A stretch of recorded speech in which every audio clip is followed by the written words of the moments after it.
Hey, everybody. Welcome to the Cash Flow Joe podcast, brought to you by Pips Path to Property.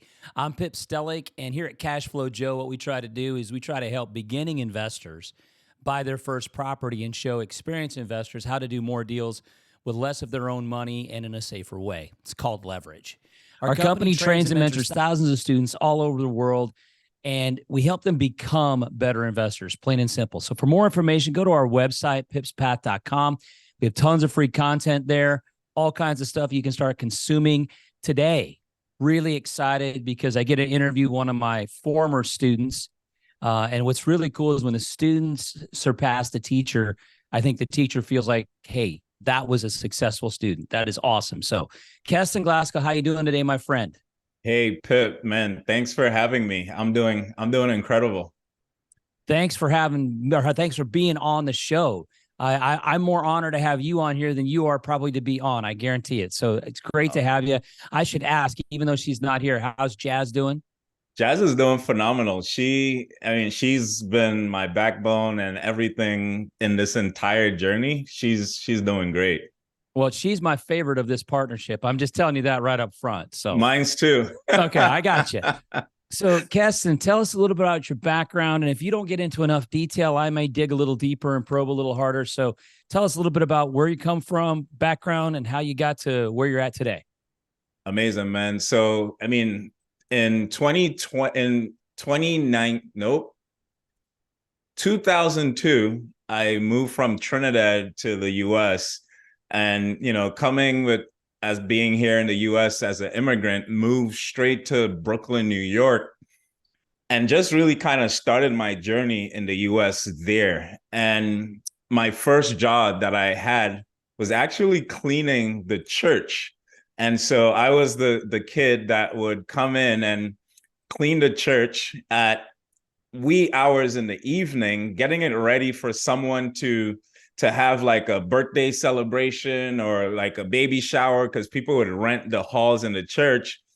And then I would be the last one there cleaning it up before Sunday service. And so that was my hustle when I came to the US and moved from there. I started handing out flyers for Golden Crust, which is like it's a Jamaican Caribbean restaurant.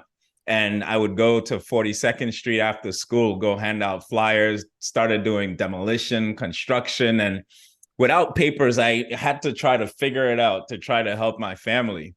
And then I moved into working at Apple, worked at Apple. That was my first legal job once I got my papers. And so just kept moving up, man, until I became a cybersecurity engineer. I did IT and became a cybersecurity engineer, started working on Wall Street for a law firm.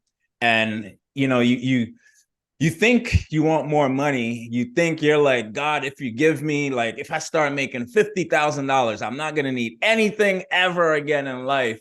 And you get to the 50 and then it's like, okay, that was just a test. 100, right? And so as I moved up with the jobs and being able to make income, it really struck me when I started making decent six figures. And I always felt like there was more to life because I had the great job, paying really well, had an amazing office, looking outside, being able to look over the Brooklyn Bridge, and like, to the typical person, they're like, dude, your life is made. What more do you want? And I used to call my wife, Jazz, crying sometimes, like frustrated, knowing that there was more to life, but I felt stuck. And you get stuck in this place where you try to not be ungrateful, but still know that, hey, there's more that I could do. And that's when we started our journey and kind of digging into real estate. And in January 2020 is when I officially met you, right? And we came to this 3-day seminar where I met you, and it totally changed my life, like changed everything.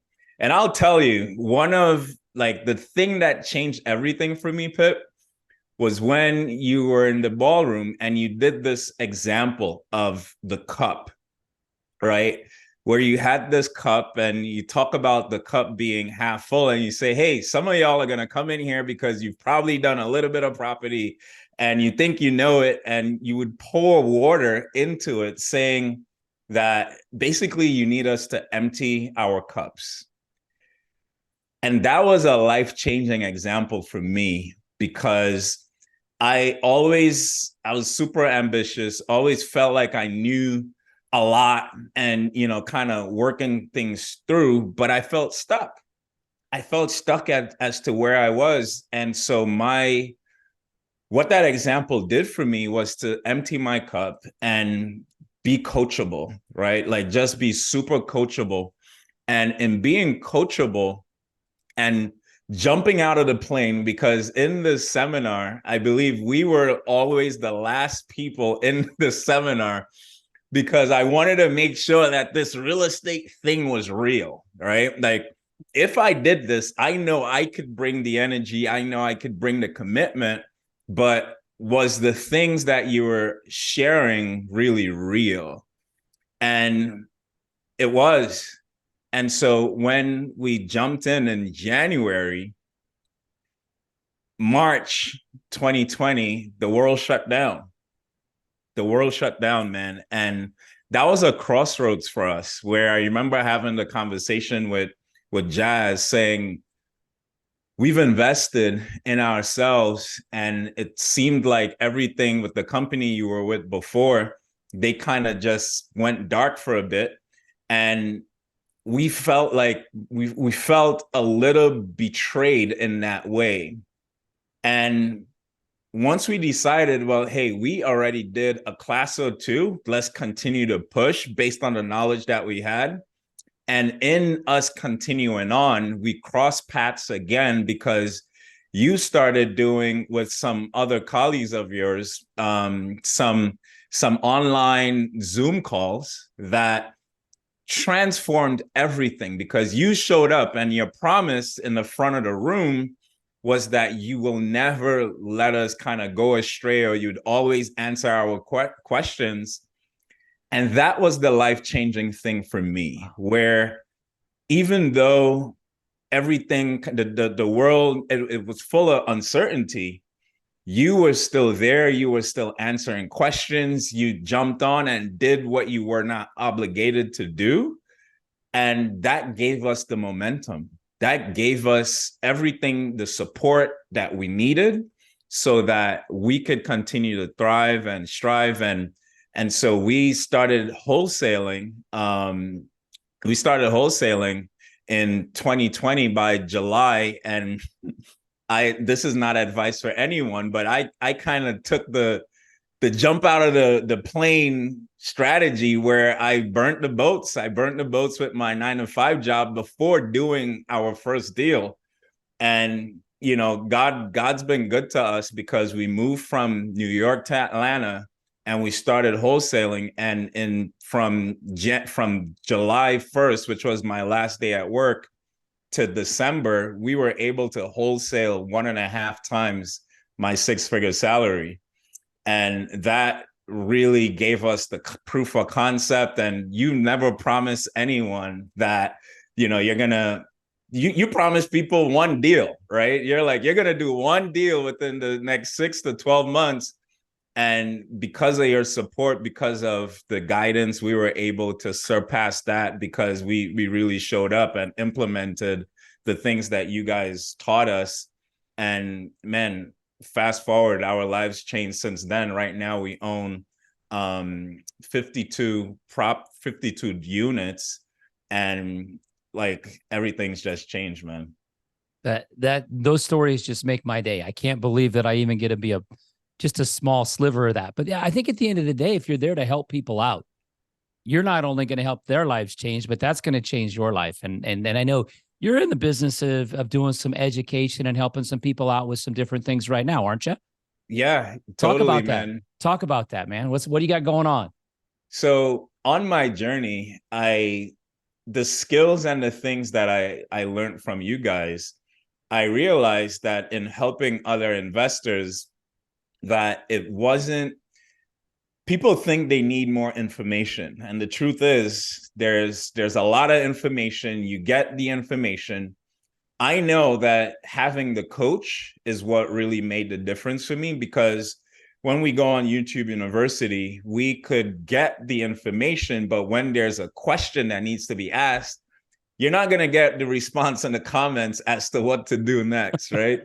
And so what happened was someone reached out to me because I was helping people with sales and that type of thing.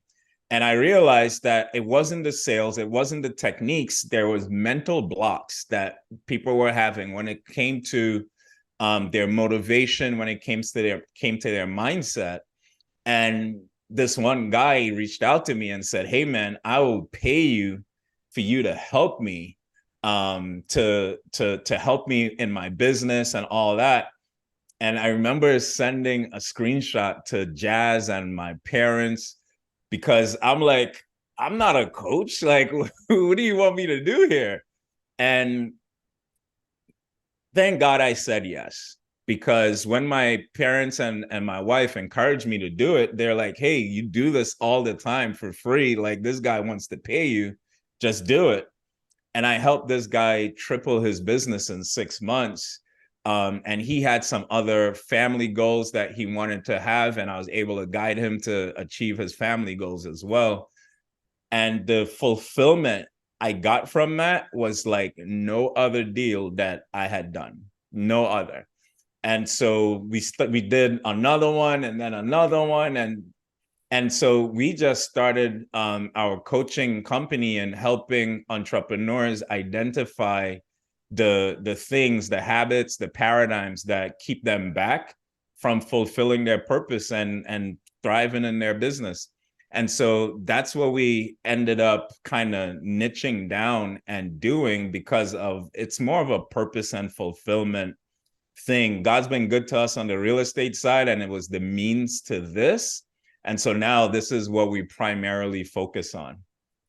That's awesome. That's a great way to transition it. So what are some of those tips and tricks that you're using to help these people overcome these blocks, these mental barriers they have? Because at the end of the day, real estate isn't rocket science. It's a pretty simple math equation, but a lot of people can't do it. It's because of those mental barriers. So what are some things you're doing to help these guys get around, through, or over, or under these barriers? So where I like to start is just with understanding, because this was one of the things that kept me back, because 2020 wasn't when I wanted to really change my life. I wanted to change my life like 10 years before, but I kept getting stuck. And my understanding of the conscious and subconscious mind really changed things, because I used to follow Bob Proctor, rest in peace. And I really learned a lot about the conscious and subconscious mind from him. And we could think things intellectually, right? So like when we go to these seminars, we see things on YouTube, on Instagram, we think, "Oh man, I could do that." And in our conscious mind, that's where we could choose to reject or accept anything in our thinking mind, our logical mind. But in our subconscious mind, we don't have that ability to accept and reject. And so I've been able to really explain why we're stuck. And the reason why we're stuck is because when we were kids, we never had our conscious mind. Our conscious mind wasn't developed. And so the reason why you could get a kid to speak like 10 languages if he really wanted to was because that intellectual mind wasn't developed. And so whatever was poured into us as kids is what we grew up with and what created our self-image and our paradigms, our habits. And when people start understanding that, because when you grow up, you think because your intellectual mind is developed, that you can now make decisions on your own, but you can't. And the reason why is because your self-image is already formed. And so the beliefs about money, and you hear money doesn't grow on trees, and if you're a believer, you would hear that it's easier for a camel to fit through the eye of a needle than a rich man. And all of these things and paradigms that we heard when we were kids control the way that we act. And although intellectually you want to make a different decision, you can't, because in your subconscious there are these beliefs, and you never do what is not in congruency with your beliefs. And so in helping people understand that, and then we start working on their beliefs, we start working on the paradigms that they have, the habits, and where they got it from, and then having a vision as to who they really want to be, and really working through that, I'm able to give them specific guidance and help to overcome their paradigms. Very cool. Well said. So as far as, with your business right now, what's been your biggest challenge that you've struggled with? The biggest challenge is helping more people, man. And yeah, that's been one of the biggest challenge. Of course, like building a team, and coming from being a 9-to-5er, it's not like I knew how to run a business, And so it's a lot of learning about business, because it's not a hustle. I want it to be a business. And so putting the right people in place, people in the right seats. And so we've hired business coaches to help us structure our business the right way, so that the team could be efficient, how we help our clients. And so really building the business and then being in front of more people to help. Those are some of like the bigger challenges that we face, because it's like, hey, we got this audacious goal of wanting to transform 40,000 minds before 2025. And so it's like, where do we need to be able to have the impact so that minds could be transformed so they could live on purpose, and just going through it myself and wanting to change for so long, but not understanding why, that's the game changer. And so being in front of more people, that I would say that's absolutely the biggest challenge. So then here's the tougher question. How do you get in front of more people? Because that's really, if that's the challenge, what are you doing right now in 2023 to start putting more people in front of you? So the first thing is social media. Social media has been working really well for people to be able to see. And, this is one of the things that I wish I knew before becoming my own boss, right? Where marketing is a thing. It's like for real, right? Marketing and sales. I think as 9-to-5ers, you don't really think about this. And so now you're like, man, I want financial freedom. I want to have my own business.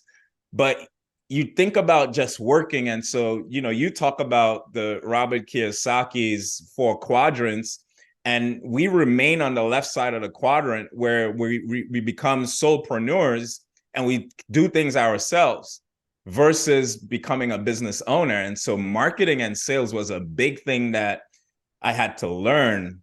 And so once we started learning more and still learning marketing and sales, that has gotten us in front of more people and being on other people's stages. Like I literally, like an hour ago, got back from Arizona, where I went to speak in front of a crowd of about 300 people, speaking about what we do. And so really being able to leverage other people's stages, sharing the message, being able to network, being at events, going to real estate meetups, RIA meetups, all of these different things are ways that we're using to be able to get in front of other people.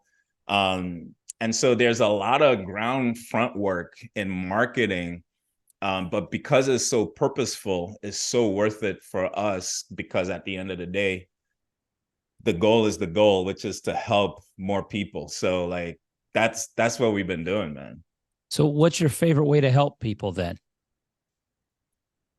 Not gonna lie, being in front of the stage and impacting a lot of people like at once, that's pretty awesome.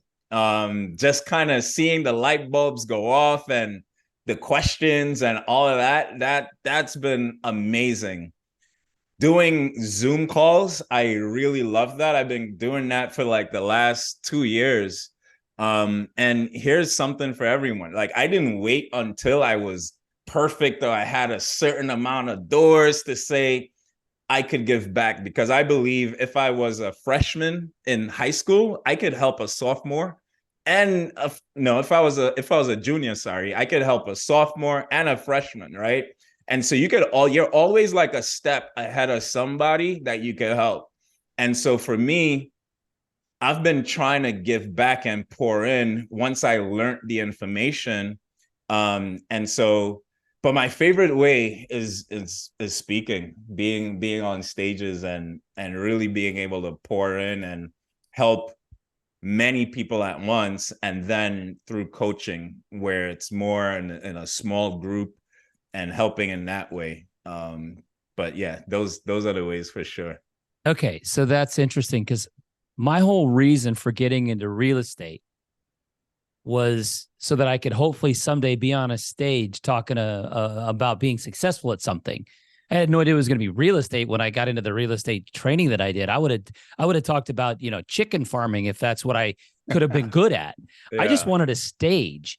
And because I'd done stand-up comedy and I knew Yeah. what it felt like to be on a stage.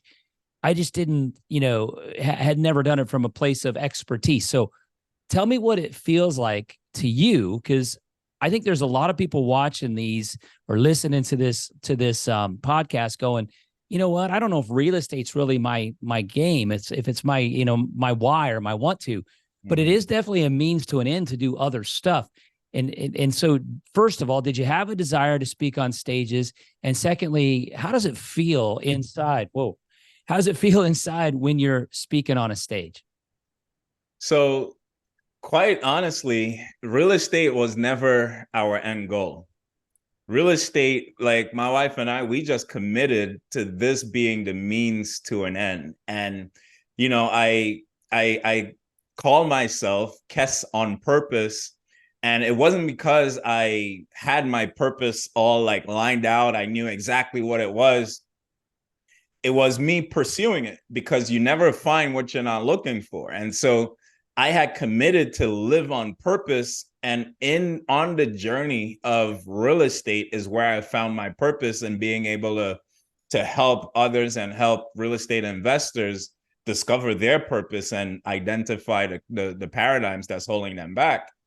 And on stage, being on stage and being able to have the impact is one of the most fulfilling feelings that I've ever really had, where, because you see the people's reaction in the crowd, you see them get it, you see the light bulbs, you see them writing notes, you see them kind of toggling inside of themselves like, oh my gosh, I wish I knew this before, and all different age groups. And when you have people who are way more, I like to say, more mature in age than you are, and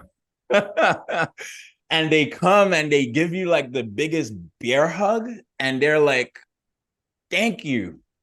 Like, nothing beats that for me. No deal that I've ever done, and we've done some really incredible deals, has ever made me feel like that. We think we're after money. We think that that's the thing that we really need. And then you get it, and the red carpet never rolls out. It never, like, the trumpet never has never sounded, where you have this festival as if you just won the Super Bowl. Like, it never happens. And so 5 minutes later, 10 minutes later, a day later, after you've gotten your big wholesale check, you're like, all right, like, what now? And in being able to help somebody get it and transform their lives, that stays, that remains. And so that's the feeling, man, that like that fulfillment is absolutely, that's life-changing for me. That inspires me. That makes me wake up without an alarm, just to be able to help more people. That's awesome. I mean, that is so cool. I mean, I think after listening to you, I think what I'm going to do is I'm going to hire some trumpeters to stand outside my front door when I open the door tomorrow and just, shout to play a song for me. That would be awesome. That Never would, thought of that.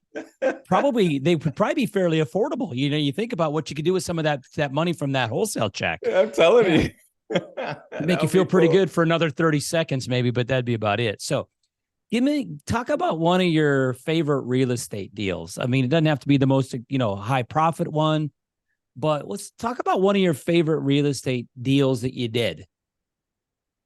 Wow. I got a few. Let me find one. Well, you can do two if you want. It's all good. We're not in any time frame here. It's all good. So one of my favorite deals is, and let me kind of start back a little bit, because you hear when you get into real estate, people say, hey, this is a relationship business. It's a relationship business. It's a relationship business. And again, this is one of the times where I had to empty my cup and take the advice from people who have done it. Because like when you are trying to make money and make money now, building a relationship takes time, and that takes too long, right? But I yielded to this whole relationship concept. And so what I did was I figured out a formula to find investors in marketing that I could build relationships with. And this formula transformed everything. I'm gonna just say what the formula is. So I did a market analysis, which you guys taught me how to do, that I think most people absolutely skip. And I did this market analysis that took me to Warner Robins, Georgia. Now, Warner Robins is about an hour and a half away from Atlanta, and it's not very popular at all, but it's an army base. And what I was looking for was cheaper houses, because the competition in Atlanta in 2020, 2021 was so strong that when you call sellers, you're like the 10th, 20th person that's calling them trying to buy their house. And so I'm like, I want to find somewhere that is a great value property, but the rents is still high enough. So it's a lower property, lower priced, but not too cheap, but not too expensive, and had good rents. And so once I was able to find that median, it took me to Warner Robins. And another filter that I used was, I want a seller that owned more than 4 properties. You had to own more than 4 properties and for over 10 years, because I wanted to buy properties seller finance. Because at that time, I didn't have money. So it's like, hey, you want to buy properties with no money? I had to think and reverse engineer. And the reason why, I used to be a cybersecurity engineer. So my thing is reverse engineering. How could I get to this goal? And so once I came up with this formula of finding sellers who had 4 or more properties, and they were investors for over 10 years, I called them. The reason why over 10 years is because I believed if I was able to call them, they kind of got some experience in the game. And so me pitching a seller finance deal is kind of like been there, done that. And so I don't have to convince them of a new strategy. And so once I got on the phone and I'm like trying to pitch them a seller finance deal, typically they would say, oh yeah, I've sold properties like that before. And so now you're just having a regular conversation with somebody who's done that already. And so I found this particular seller. I found a few of them, but there's this particular one that I found, and we built this relationship. And when I bought the first house from her, like clockwork, I called her every single day. Not every day, sorry, that's a little stalkerish. I called her every month. Every month when she got paid, to say, hey, just wanted to make sure you got paid, how things going, building that relationship, right? And on the 3rd month, like clockwork, because I've done this with at least 5 sellers, she would say, hey, I got this other property on 123 Main Street. Are you interested? Because now there's trust, there's rapport, and I knew that they had more than one. So more than likely, because they've been in the game for over 10 years, they would want to sell me another property. And so I bought 8 properties from this one seller for $5,000, and it's incredible. So that's like one of my favorite deals that turned into a lot of deals. But that's been my strategy, man. That's how I was able to scale. In 2021, we bought 21 doors, and it was from a few people, but that's how we were able to do it. Very cool. That's an awesome story. So, what's one thing that has happened as you've been going through all these different things that you didn't expect as you were doing it? I mean, what was that surprise factor? What something happened unexpectedly that you weren't looking at? We had to change the entire septic. The entire septic, like on one of the properties, it was like this fourplex. And the septic something went wrong with it.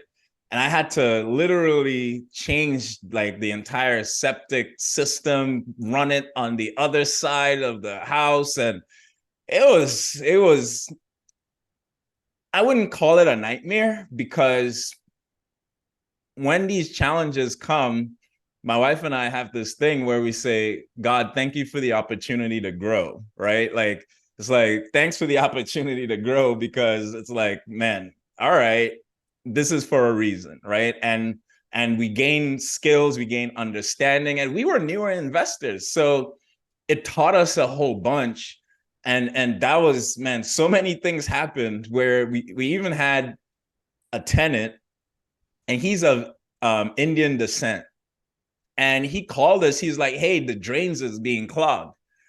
I'm like, oh man, sorry about that. Let's get the plumber out and see what's going on. And when the plumber went, the plumber called me, and he was like, listen, these guys pour a bunch of grease down the pipes. Like, this is on them. And so I had to have that conversation with them. And growing up in Trinidad, I was around a bunch of Indians. So it's like we had my neighbors were Indians. They were my best friends. And so it wasn't like I had this thing against them. So I was able to call them and just have a conversation about it and say, hey, I understand this is how things, like how you guys typically do things, and all good. Here's a suggestion. How about if you guys were to take plastic bags, you put the grease in the plastic bags instead of in the pipes? And so giving solutions, because I heard one time somebody say, there's never bad tenants, there's only bad landlords. And that never left me. And basically the message in that was that if you have a great relationship with your tenant, they would always respect you enough, and you'll never have the horror stories. If you show up, you fix things on time, you do what the tenant needs, then you're able to have this relationship. And so even through COVID, or through not COVID, other tough times, when they had a tough time, they made sure they paid us because of the respect and relationship. Even if they were like, hey, I really don't have the money, do you accept credit cards? I know I've never done a credit card payment. And so they always try to make it work because of how we showed up, and how the respect and how we showed up to help them anytime they had problems. So we've had a lot of problems, man. A lot of things came up, but we just kind of looked at it as the opportunity for us to grow and continue on from there. I like that. That's an awesome way to look at it. Look at those things. God give us an opportunity to grow. That's beautiful. Yeah. So what's a final thought, or maybe one tip or trick you could give our listeners, knowing what you know now that you didn't know when we crossed paths a few years back? What's help them get to that next level quicker? What would you say to somebody? I got a few things to say. Let's take as much time as you want, buddy. The first thing I would say is, don't be perfect. Don't try to be perfect. Don't try to know it all, because we thought like we had to know how to manage the property, or I don't know how to fix a property, or don't know how to fix a toilet, or like all of these things we think about. Don't think you need to know it all. As important is hire a mentor. Mentors help you to be able to overcome all of the objections and the things that you have never dealt with. Having a mentor, and especially a good one like Pip, they help ease. And this is not even like a pitch or salesperson, Pip. This is authentically how I feel, man. Like, you've helped us so much overcome the questions that came up. I even remembered us getting on the phone before leaving our 9 to 5 jobs and say, hey, how do entrepreneurs deal with insurance? Like we typically get insurance from our jobs. Like, how does this work? And you were able to help us kind of think through that so that we can move forward. So having a mentor it just helps so much, and especially one that cares. Those would be the two things. And then it comes into discipline and all those other things that I think is necessary. Understanding sales, knowing that there's going to be a learning curve, so don't expect things to be perfect. Laugh at yourself a little bit more. Don't take yourself so seriously because you're going through a learning curve. Like, I just got so much to say to people who are just crossing that bridge and they may be procrastinating, trying to have all the answers before starting. And Pip, I gotta share this. Because even in my business recently, I had a challenge come up. Something came up, and because of being around you, I make decisions like how you would make it. Because I've been around you and seen how you make decisions in your business, Jazz and I think about, well, how would Pip have dealt with this situation? Because you're such a customer first person, and wanting to make sure the client is seen and feels heard, and making sure that they're happy, even if sometimes it may be at a loss to you or the company. And we've had situations where we've had to refund clients, even though we were right, right? Like, we were right. And I've seen you do that. And so you've helped us even know how to run our business from a place of ethics, from a place of putting clients first. And having that mentor, again, it comes back to having that mentor, somebody that you look up to, that helps you in different parts of life. And so, yes, you've helped us tremendously in real estate get started, but you've also impacted us into even how we run our business now. And I just had to say thanks. And I know if Jazz was here, she would say the same thing. I am humbled. I'm not even sure I know what to say, but the one thing I believe, and I know we're getting into a different world with AI, and obviously the Zoom world and the whole social media world. The one thing I think is never going to go out of style, and this is, I could be wrong, but my opinion is that customer service is always going to be something that you can do at the highest level you can do it at, and probably set yourself apart from all your competitors easily, because most people don't put that first. They put that 100%. Down the line because it's not fun. It's not sexy. It's not, it can be expensive. Yeah. And it's definitely, sometimes you just got to swallow your pride. And I learned a long time ago, I'd rather be happy than right. Yeah. And so there's a lot of times I feel like I'm right, and I want to shout it to the top of the top of the world, but I can't, because at the end of the day, that's not going to be the best thing for you or my customer, or probably even our bottom line over time. So thanks for sharing that. That is awesome. So Kes, how can they get in touch with you? How can our listeners and our viewers get in touch with you? What's the best way to find you? The easiest way to find me is Kes on Purpose on Instagram. That's KES on Purpose on Instagram. Send me a DM. Let me know how you found me, and I'll be absolutely delighted to help in any way with anything. Awesome. Well, thanks for being here. Before we get out of here, I just want to say again, if you haven't already, subscribe to the podcast on whatever platform you use. For more investing information, go to our website at pipspath.com. Follow us on social media. We're on all those things, Instagram and TikTok and Facebook. And I think the best way to consume this, because then you're going to see a bright, smiling guy like Keston, is going to be on YouTube, because you can see the video as well. Leave us a comment, give us a follow. Man, we look forward to seeing everybody on the path. And Keston, once again, thank you very much. I'm humbled by your comments, and I'm so excited for your successes. So great to see you, and obviously Jasby, even though she's not on the call right now, but it's great to be able to have both you guys here. Thank you, man. Thanks for having me. Appreciate it. Awesome. Talk soon.